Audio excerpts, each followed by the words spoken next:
Yeah, I'm not sure what to say, man. It's like it's comical, but it's not, You got this dude talking about everything and worried about this mandate, but no action. You got the lady, vice president, stuttering and laughing. I mean, like I said, who is the Wizard of Oz? Who is the commander in chief? Who has the power?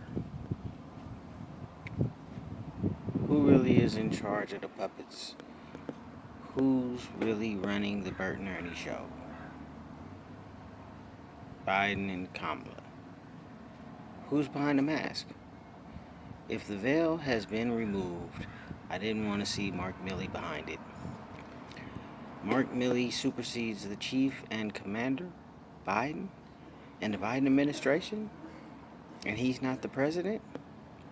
I mean, people underneath the president constantly keep doing things, over the president, like turning off the mic when the speech is, you know, in full fledged, It's like he's right in the middle. Up. Oops. Right. They're talking for him, interrupting. Like, don't say that, You know. I just don't know. It's like they're holding his hand, And then on to Mark Milley, some are calling it treason or even mutiny, what he's doing. Or, they're going behind the president's back. What Mark Milley did, you know, two different times right after the J6 event, he essentially said, he went down and he said that he told all of his staff members in secret meeting, of course, that, hey, we don't know if he might press the nuke buttons. So anything and everything new related, related to this has to go through, him, and you don't go around him. He has to know if it does anything before it does anything. Basically, he was the wall between the president and launching nuclear missiles, you know. So does that mean that Mark Milley is the president, or that he makes the decisions? Is that to say that he thinks the president is senile or unstable, unable to make a competent decision?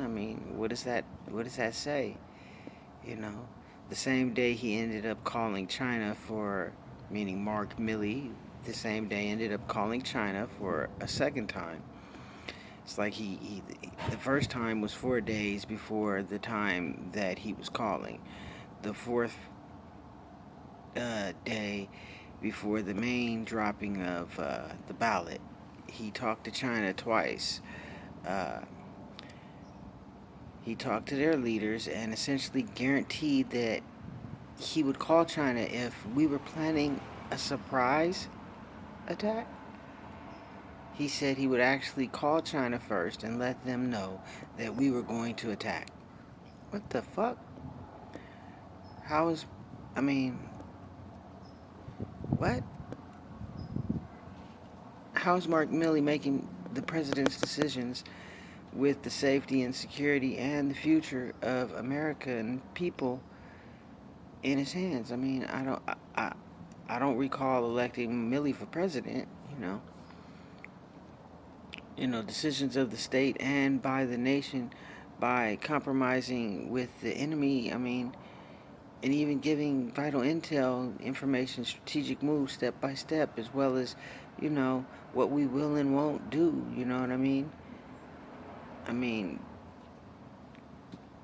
hey, do you want to know what my game plan is? Just ask me, I'll tell you. It's like, what the hell's going on? That's leaving us weak and vulnerable, to the enemy. That's treason.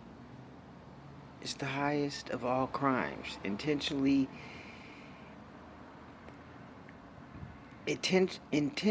being, or, you know, betraying one's allegiance by you know, I don't understand. By lobbying war against the government or giving or aid or comfort to the enemies. I mean, what is that? That's to be punished by imprisonment or death. Mutiny. You know, refuse to obey the orders of a person in authority. You know, I mean, that's like going behind the president's back and playing president, basically. I mean, what is it? You're unsure that he can make a competent decision in terms of defending our nation? I mean, what's really going on? I mean, together we shall stand. We see the divide to the fall. Once again, where's the backbone of America? I mean, where?